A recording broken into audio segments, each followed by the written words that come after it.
मुझे नहीं जाना वापस उस घर में। बहू नहीं नौकरानी समझते हैं वो लोग मुझे। पूरे दिन काम काम और बस काम। कह दूंगी अमन से कि मैं अलग घर में रहना मंजूर है तो आ जाए लेने, नहीं तो मैं नहीं आने वाली वापस। गुस्से में तमतमाती और रुआंसी सी होकर निकिता ने कहा तो माँ मनोरमा जी आश्चर्य से उसे देखने लगी और निकिता को अपने पास बिठाकर पानी पिलाया और कहने लगी, क्यों परेशान हो रही है निक्कू? हम है ना तेरे साथ। तुझे कोई परेशानी होगी तो हम रहने देंगे क्या अपनी बिटिया को वहां? लेकिन ये तो बता बेटा, हुआ क्या है जो इस तरीके से तू ससुराल से चली आई? माँ आज मुझे उठने में देर क्या हो गई? बवाल मचा दिया सासू माँ ने।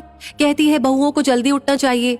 अब मैं अपनी नींद सो भी नहीं सकती क्या? नाश्ता तो खुद बना लेती है लेकिन खाने में जरा भी हेल्प नहीं करती।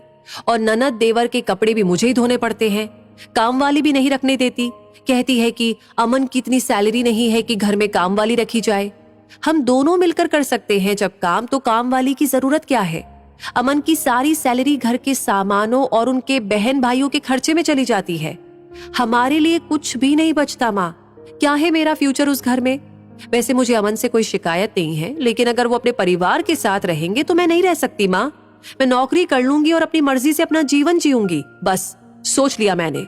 निकिता का चेहरा गुस्से से लाल हो रहा था। मनोरमा जी ने चाय बनाई, निकिता को कुछ खिलाया और जब वो शांत हो गई तो कहने लगी, देख निकिता, एक लड़की की शादी सिर्फ पति से नहीं होती, पूरे परिवार से होती है। मैं भी तेरी तरह जब इस घर में आई थी तो तेरे चाचा और बुआ छोटे छोटे मिले थे मुझको। तेरे दादा दादी दोनों का देहांत एक रोड एक्सीडेंट पे हो गया था। बच्चों की तरह लालन पालन किया मैंने उन दोनों का, भाभी नहीं माँ बनकर। और तू जानती है आज भी जान छिड़कते हैं वो लोग। तेरे पापा के साथ कंधे से कंधा मिलाकर इस घर को संभाला। पैसों की कमी लगी तो सिलाई करना शुरू किया, लेकिन साथ नहीं छोड़ा तेरे पापा का। तुम दोनों भाई बहन के जन्म के बाद जिम्मेदारियां और भी बढ़ गई, लेकिन हम हताश नहीं हुए। प्यार और विश्वास के बल पर चलाई अपनी गृहस्थी की गाड़ी और हम सफल भी हुए। अब जीवन की सारी खुशियां हैं हमारे पास। सोचो, अगर मैं भी तुम्हारी तरह छोटी छोटी बातों पर चली आती मायके तो क्या होता? तुम्हारे पापा का, बुआ और चाचा का। मैं भी कहती अलग रहेंगे तो कौन संभालता इन दोनों को, बिना माँ बाप के बच्चों को? आज जिन बुआ और चाचा से बात किए बिना तुम एक दिन भी नहीं रह पाती हो, क्या करते ये दोनों? मेरे साथ जो परिस्थिति थी आज वही परिस्थिति तुम्हारे साथ है बेटा। और मेरी बेटी इतनी कमजोर नहीं हो सकती जो कि यूं हार मान जाए। अमन बहुत अच्छा लड़का है, वो जानता है वो उन बच्चों का बड़ा भाई नहीं पिता है। आज अपने पति से तू कह रही है कि अपनी विधवा माँ और अनाथ भाई बहनों को छोड़ तेरे साथ नई दुनिया बसा ले।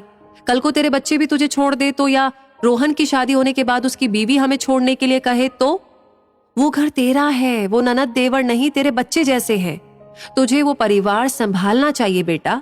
एक विधवा माँ से उसका बेटा नहीं छीनना चाहिए। तुझे पैसों की समस्या है, तू नौकरी कर ले, अमन को सहारा मिल जाएगा, घर में काम वाली भी रख लेना, और अपना पैसा होगा तो तू अपनी इच्छाएं भी पूरी कर सकती है। बात बस नजरिए की है, बात बस प्यार की है। जहां तक मैं अमन को जानती हूँ वो तुझे लेने नहीं आएगा। हम भी कब तक साथ रहेंगे कोई भरोसा नहीं। इसलिए अपने घर जा, अपने पति और परिवार को संभाल, खुश रह और ढेर सारी खुशियां बांट। एक अच्छी पत्नी वही होती है जो हर कदम पर अपने पति का साथ देती है। और मैं जानती हूँ मेरी निक्कू जितनी प्यारी बेटी है उतनी प्यारी बहू और पत्नी भी बनेगी।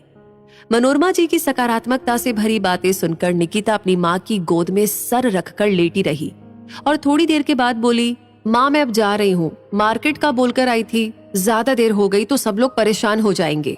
मनोरमा जी ने अपनी बेटी को प्यार से विदा किया और जीवन का बहुत बड़ा संदेश देकर एक टूटता रिश्ता बचा लिया। दोस्तों, इस कहानी के बारे में आप क्या सोच रहे हैं? प्लीज कमेंट सेक्शन में हम सबके साथ शेयर करें। लाइक कर दिया है ऑलरेडी तो इस कहानी को बाकी सबको भेजना ना भूलें। और हमेशा ऐसे वीडियोस आपको मिलते रहे उसके लिए हमारे पेज को फॉलो कीजिए। मिलेंगे जल्दी ही, तब तक के लिए धन्यवाद।